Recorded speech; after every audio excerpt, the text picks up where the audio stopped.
അത് വർക്ക് നടന്നുകൊണ്ടിരിക്കുകയാണ്. ഷൂട്ട് തുടങ്ങി.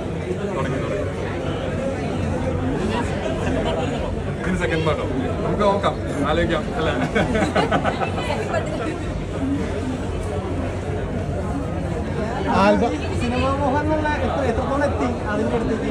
തുടങ്ങിയല്ലേ ഉള്ളൂ. ഏതായാലും വിളിച്ച് ഇനി ചന്ദ്രക്കുരി തൊട്ട് കയറാൻ വെച്ച്. വലിയ ബഡ്ജറ്റിലുള്ള പടങ്ങൾ വരുന്നുണ്ടോ അർജുൻ ചേട്ടാ? ഇല്ല, ഞാൻ സ്റ്റാർട്ട് ചെയ്തില്ലല്ലോ. അപ്പം നോക്കിയൊക്കെ ഇഷ്ടപ്പെട്ടോ?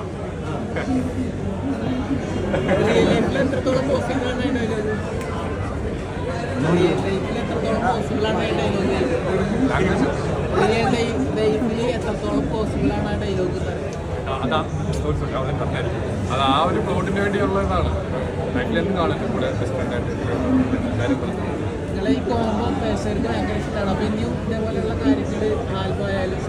ഞങ്ങൾക്ക് ഇടയ്ക്കിടെ വരുമ്പോൾ നമ്മൾ നല്ല പ്ലോട്ട് നോക്കി ഇപ്പം നമുക്ക് ഇൻഡിവിജ്വലി ഓരോ കരിയർ ഗോൾസും കാണുമല്ലോ. അപ്പോൾ അത് സെലക്ട് ചെയ്തൊക്കെയാണ് മുമ്പോട്ട് പോകുന്നത്.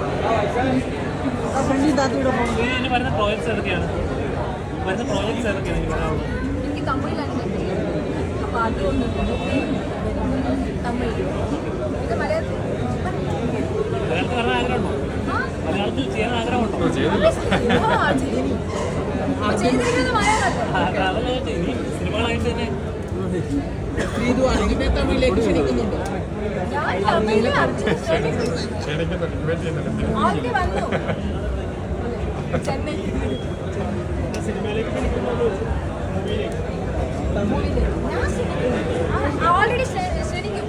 വട്ടം കയറടാ. ശ്രീധുവിന് മലയാളം ഇതുവരെ ശരിയായിട്ടില്ല. അല്ല, ശരിയായി. ഞാൻ തമിഴ് എല്ലാവരും ഇഷ്ടപ്പെടുന്നു. എല്ലാവരും സപ്പോർട്ട് ചെയ്യുക. കുറെ പേരുടെ ഇപ്പൊ നമ്മുടെ മാത്രമല്ല, ഇതിന്റെ ബാക്കിൽ കുറെ ആൾക്കാരുണ്ട്. കുറെ ആൾക്കാരുടെ സ്വപ്നമാണ്. കുറെ ആൾക്കാര് കുറെ വർഷമായിട്ട് ഡെഡിക്കേറ്റ് ചെയ്തിട്ട് ചെയ്യുന്ന എല്ലാവർക്കും ഓപ്പർച്യൂണിറ്റി വേണ്ടി ചെയ്തൊരു പ്രോജക്റ്റാണ്. അപ്പോൾ നിങ്ങൾക്ക് ഇഷ്ടപ്പെട്ട ജനുവനായിട്ട് ഇഷ്ടപ്പെട്ടെന്ന് പറയുക. നെഗറ്റീവ് എന്താണെന്ന് വെച്ചാൽ പറയാതെ എല്ലാവരും അത് തിരുത്തി മുമ്പോട്ട് പോകും. നെഗറ്റീവ് ഇല്ല. അല്ല, ഞാൻ പറഞ്ഞാണ്. അപ്പം എന്ത് വേണമെങ്കിലും പറയാം. അപ്പം താങ്ക് യു സോ മച്ച്.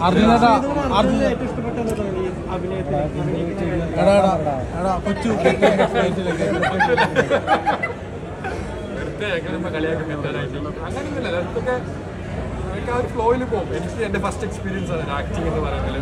ക്യാമറയുടെ മുന്നിൽ ഇത്ര നേരം നിൽക്കുക, ഡയലോഗുകളൊക്കെ എല്ലാം ക്രിയേറ്റേഴ്സിൻ്റെ കഴിവാണ്. അപ്പോൾ നമുക്കിപ്പോൾ എത്ര അറിയത്തില്ലല്ലോ, അറിയാവുന്ന ആളാണെങ്കിൽ നല്ലൊരു ക്രിയേറ്ററിനെ ആണെങ്കിൽ എങ്ങനെ വേണം ചെയ്യാമെന്ന് ഉള്ളിലൊരു ത്വരയുള്ളത് കൊണ്ടാണല്ലോ ചെയ്യാളെ. ഉള്ളിലെ ത്വരയുള്ളതാണല്ലോ നമ്മളിവിടെ വരെ എത്തിയത്. മുമ്പോട്ട് ആ തുരന്ന് കയറട്ടെന്ന് വിശ്വസിക്കുന്നു. അതിനേട്ടാ ഇപ്പൊ ഒരു ആൽബം സോങ് ഇറങ്ങി, ഇപ്പൊ ഒരു ഷോർട്ട് ഫിലിം ഇറങ്ങി, ഇതൊക്കെ ലാലേട്ടനെ കാണിച്ചായിരുന്നു. ഇല്ല, ലാൽസാറിന് അത് കഴിഞ്ഞ് കണ്ടില്ല. ആ ഷോ കഴിഞ്ഞേ കണ്ടില്ല. എംബ്രനെ ടീച്ചർ ഉണ്ടായിരുന്നു.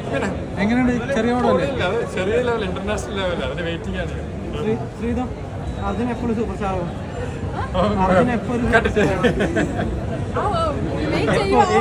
ഏത് കൊല്ലം എത്ര കൊല്ലം കഴിയണം?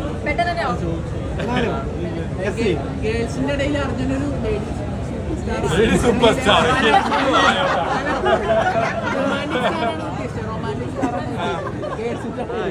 ഗേൾസിന്റെ ഇടയിൽ അർജുൻ റൊമാൻറ്റിക് സ്റ്റാർ. ഫസ്റ്റ് ഒരു സംഭവം ചെയ്തല്ലോ, അതിന് വൈകുന്നേരം റിലീസ് ആവുന്നുള്ളൂ. അത് കാരണം നമുക്ക് തീരുമാനിക്കാം സ്റ്റാർ ആണോ അതോ വീട്ടിൽ ഇരിക്കണം എന്നൊക്കെ തീരുമാനിക്കാം. Okay, thank you. Okay, thank you so